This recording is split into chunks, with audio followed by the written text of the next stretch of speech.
وإن أوهن البيوت لبيت العنكبوت لو كانوا يعلمون. The weakest of homes is the home of the spider, if only they knew. And it's not just because of the web, but also for what happens inside it too. The most fragile of homes, home to the most ferocious of family feuds, a husband and wife relationship that is solely based on being used for consummation. See, as soon as they finish mating, the wife would then consume the body of her own husband. It's disgusting, and so can the children be too.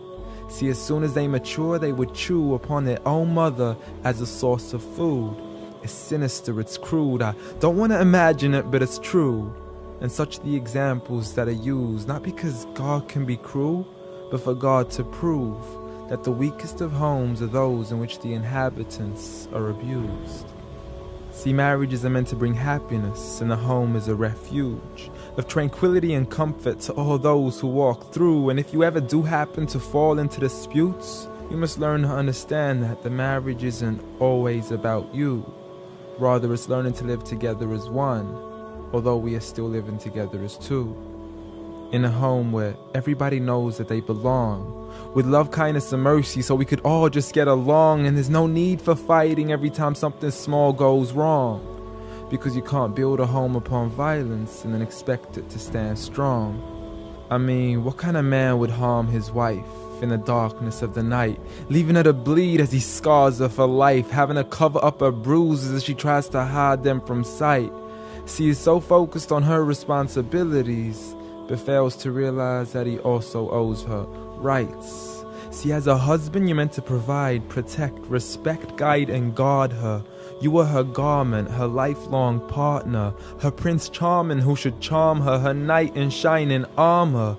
But a night has turned into a nightmare as he spends his nights trying to harm her.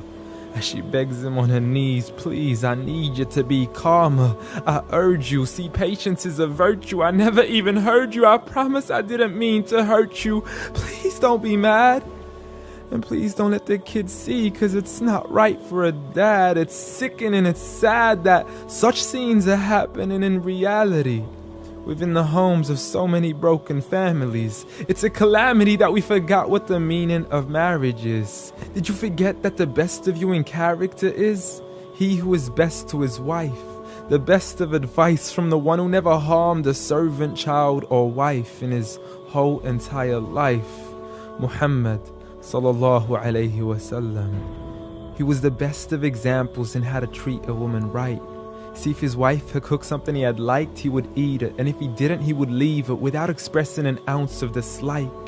He would even refuse an invitation to food until his wife had also received an invite, and he would help around the house too, just to make her workload light. He was the pinnacle of being polite. And he taught us that the strongest of men is not he who knows how to fight, but rather he who restrains his anger right at the moment of strife. So have patience, brother. I mean, you wouldn't allow it for your own mother, daughter, or sister.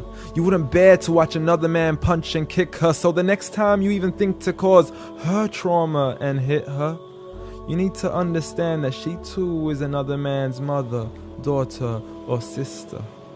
So dear sister, no human being deserves to live a life of violence alone. So if he doesn't treat you with kindness, don't live in silence trying to fight this on your own.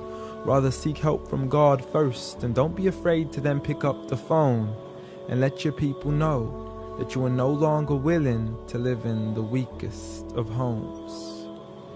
Violence against women? Islam says no.